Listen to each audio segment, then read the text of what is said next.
শুধু দর্শক বন্ধু, আপনারা দেখছেন একে নিউজ বাংলা। আর এই মুহূর্তে উপস্থিত রয়েছি ভাঙড়ে। রাজ্জাক খান খুনে গ্রেপ্তার ইতিমধ্যেই 5, তার মধ্যে মোফাজ্জল মোল্লা।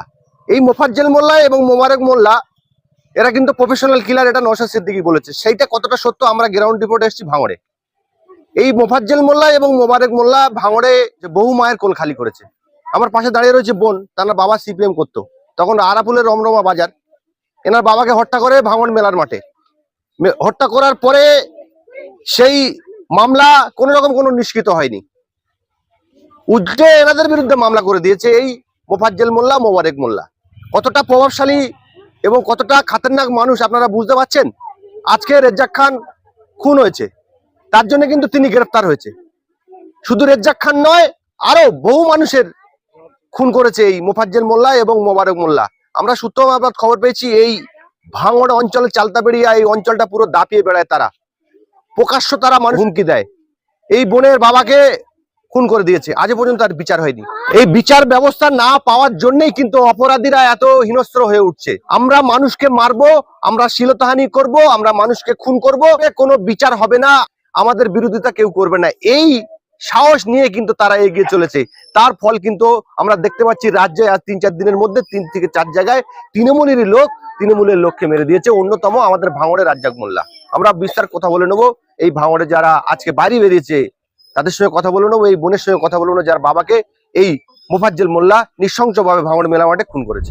তারা গ্রেপ্তার হয়েছে, এখনো পর্যন্ত আমরা খুশি নয়, এখনো আমরা দুঃখিত। যেদিন খুশি হব কোন দিন, যেদিন ওদের ফাঁসি হবে এবং ওদের যাবজ্জীবন সাজা হবে সেই দিন আমরা খুশি, কিংবা রাজ্জাকের ফ্যামিলি তারাও খুশি হবে। কেননা আজকে আমাদের বাবা হারা হয়েছি, এখন এই দুঃখে আমরা বুঝি আমাদের কত কষ্ট, মনে আমাদের কত কষ্ট হচ্ছে, সেই কষ্ট ওনারাও বুঝছে, কিন্তু ওনারা কি করবে?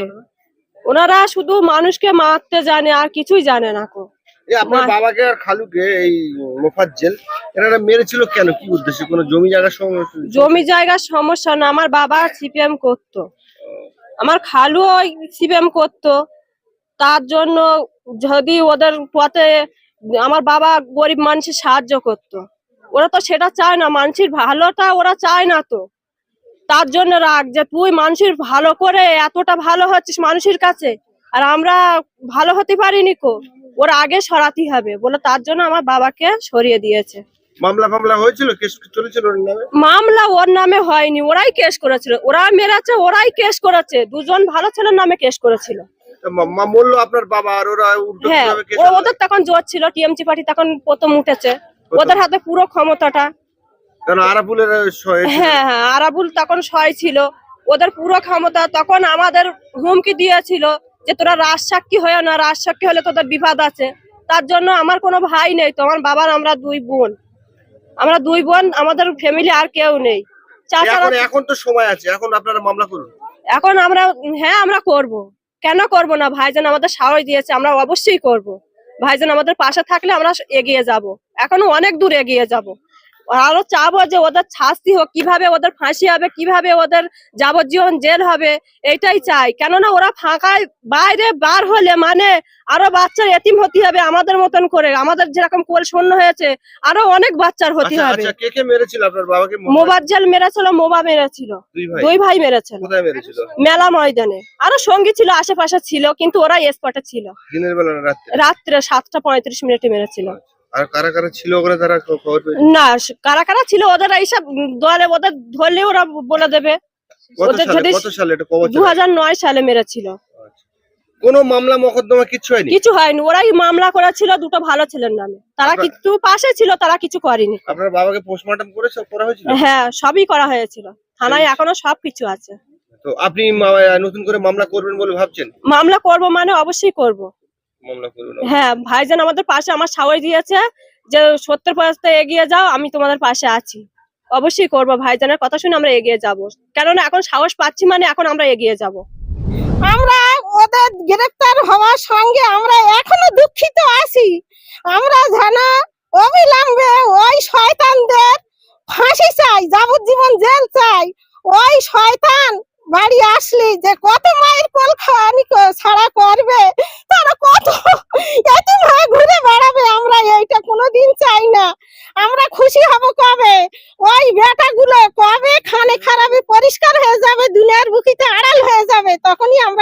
হব। আমার ভাগনার সঙ্গে আমরা এখনো দুঃখিত, শোকের ভিতরে আছি। আমরা কি দুঃখিত আছি সওগাত মোল্লা, এখন তুমি তোমার পার্টনার তৈরি করে তুমি বলছো এখন আমি চিনছি না। সওগাত মোল্লা তুমি কি পার পাবে? তুমি পার পাবে? সওগাত রাজ্জাককে নিয়ে তুমি খুব খেলিয়েছো, আর আজকে ভাগনা সন্তানগুলো ধরে কি কান্না কাঁদছে। আর তোমার কি এই রাজনীতি? মূর্তি বেটা তোমার হবে, তুমি মুসলিমের ছেলে, মাটির তলায় যেতে হবে। আল্লাহর কাছে কি জবাব দেবে সেইটা ভেবে দেখুন। আর আমরা ধৈর্য রাখতে পারি না, এই যে কিভাবে ধরে রাখবো? মুখ্যমন্ত্রী আগে জানতাম, শিক্ষক মন্ত্রী, মুখ্যমন্ত্রীর অর্থ হচ্ছে শিক্ষক, দেশ চালায় মন্ত্রী। মাননীয় মন্ত্রী, আপনি দেখেন আপনার কি এই দেশে যায়? আপনাদের কি মনে হয় যে এর উপরে আরো কেউ আছে? অবশ্যই আছে। এ কয়েকজনের খেলাড়ি নাই, এখনো খোঁজ করলে পাওয়া যাবে, তল্লাশ করলে। মোবাজ্জেল হচ্ছে সব খেলাড়ি তৈরি, সওগাতের খেলাড়ি তৈরি। অস্বীকার করছে যে তারা আমাদের দলের কোনো নেতা নয় বা সমর্থক নয়। শওকত মোল্লার ঘনিষ্ঠ লোক যারা গ্রেপ্তার হচ্ছে, তারা শওকত মোল্লার একদম ঘনিষ্ঠ লোক, কিন্তু ওনারা গ্রেপ্তার হচ্ছে আমাদের এতে আমাদের সন্তুষ্ট নাই। কেন? শওকত মোল্লা যে লোকগুলো গ্রেপ্তার হচ্ছে তাদের মাথাটাকে সেটাই টানতে হবে, তাতে তাদের বলতে হবে যে এর বড় মেন মাথাটা কি আছে সেটা ধরে টানতে হবে। কান টানলে মাথা চলে আসবে যে কে ঘনিষ্ঠ আছে, কে প্রকৃত কাজটা করেছে। আগে এই তদন্তটা করুক। আমরা জনগণ চাই যে সিবিআই তদন্ত হোক, যে সত্যিকারের খুনি আর যে এর উপরে আছে তাদের টেনে বার করুন। আমরা এখন সন্তুষ্ট নাই। আর যাদের 4 জন আর 5 জন ধরছে, আর যাদের ধরবে তাদের আমরা যেন অবিলম্বে ফাঁসি চাই। ফাঁসি হলে আমরা শান্তি হব। আর রাজ্জাক খানকে যে মার্ডার করেছে তাদের পরিবারও শান্তি হবে, তাদের ফাঁসি চাইলে আমরা জনগণও শান্তি হব, তাদের পরিবারও শান্তি হবে। তো এনারা কি এলাকায় তাণ্ডব চালাতো? এনারা এলাকায় কাণ্ডব বলতে কি, আমরা যেখান থেকে আমরা শ্বশুর বাড়িতে এসেছি আমরা শুনছি এরা 3-4টে জবাই করেছে। আমরা শুনছি, মোবাইলে দেখছি। এমনি আমাদের এই ছোট মার আব্বাকে এই মেলা ময়দানে কুপিয়ে খুন করে তাদের ময়দানে ফেলে দিয়েছে। এরা থাকলে এরা আরো যে ওই জেল থেকে 12 বছর যদি ও জেল থেকে ওরা যদি ফিরে আসে, এরা মনে কত মায়ের কোল ছাড়া করবে, এরা যেন না ছাড়া পায়। আর আমরা অবিলম্বে তাদের ফাঁসি চাই, ফাঁসি হোক। আমরা রাজ্জাক খানের পরিবার যেন শান্তি পায়। আমরাও জনগণ। মুখ্যমন্ত্রীর উদ্দেশ্যে কি বলবেন? মুখ্যমন্ত্রী কেমন মুখ্যমন্ত্রী? এই যে গুলি চালাচ্ছে, বোম বাস্টিং হচ্ছে, মুখ্যমন্ত্রী নিজে গোড়ায় বসে দেখছে আর মজা দেখছে, আর এই শওকত মোল্লাকে আর ওনার নেতা নেত্রীদের টাকা দিচ্ছে। এই যে রাজ্জাক খানকে তার পরিবারের টাকা দেবে, চাকরি দেবে। এখন মুখ্যমন্ত্রী এইটাই করবে। তার এখন ধন সম্পদ আছে, তিনি তো জনগণ তো তাকে গদিতে বসিয়েছে, তার সম্পদ আছে, তিনি টাকার লোভ দেখাবে, তাদের টাকার সম্পর্কে থাকবে। আর আমাদের তো কিছু নেই। আমাদের এখন যে আমাদের এই আইসেফ করি বলে মিথ্যে অপবাদে এই যে রাজ্জাক খানকে খুন করে বললো, একদম ষড়যন্ত্র করেছিল যে এটা আইএসএফ এর ছেলে। আমার স্বামীকে পঞ্চায়েতের সদস্য, আমার স্বামীর একদম নিঃসন্দেহ ভাবে এটা যদি না ধরা পড়তো, আমার স্বামীকে রাত্রির বেলা ওই রাত্রে আমরা খবর পাচ্ছি যে তোমাদের বাড়িতে টিএমসির গুন্ডারা সব ঢুকবে, এমনকি তরমুজ করে দিয়ে যাবে।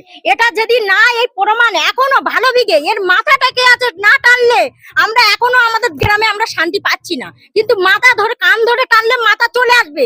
সেইটাই অবিলম্বে মুখ্যমন্ত্রী যেন এই কাজটা করে, যে এটা সঠিকভাবে তদন্ত হোক, সিবিআই দিয়ে তদন্ত হোক। আমরা গ্রামে যেন শান্তি পাই, আমরা ভালো বিঘে গ্রামের লোক যেন ভোটটা ভালো বিঘে দিতে পারি। আর মুখ্যমন্ত্রীকে বলি, আপনার গদিতে আমি এই জনগণ বসিয়েছেন, আর আপনি কেন ন্যায় ন্যায্য বিচারটা সেখান থেকে পরিচালনা করবেন না কেন? কি বলছেন, মুখ্যমন্ত্রী আপনাদের লক্ষ্মীর ভান্ডার দিচ্ছে? না, মুখ্যমন্ত্রী লক্ষ্মীর ভান্ডার আমাদের দিতে হবে না। আমাদের লক্ষ্মীর ভান্ডার দিচ্ছে 1000 টাকা করে, 14,000 টাকা করে বারকার নিচ্ছে। আমাদের এই তেলের দাম, এই আলুর দাম, এই পেঁয়াজের দাম আমাদের কিনতে গিয়ে স্বামীরা এদিকে ঝগড়া বাঁধাচ্ছে যে 1000 টাকা, 30,000 টাকা, 20,000 টাকা। তখন এই 1000 টাকা 2000 টাকার আর বাজারে আসে আসে না, থলে ভর্তি হয় না। আর আমরা লক্ষ্মীর ভান্ডার পেয়ে কি করব? লক্ষ্মীর ভান্ডার আমাদের লাগবে না। আমাদের চাই আমাদের দেশে শান্তি থাক আর এই জিনিসের দাম কমুক।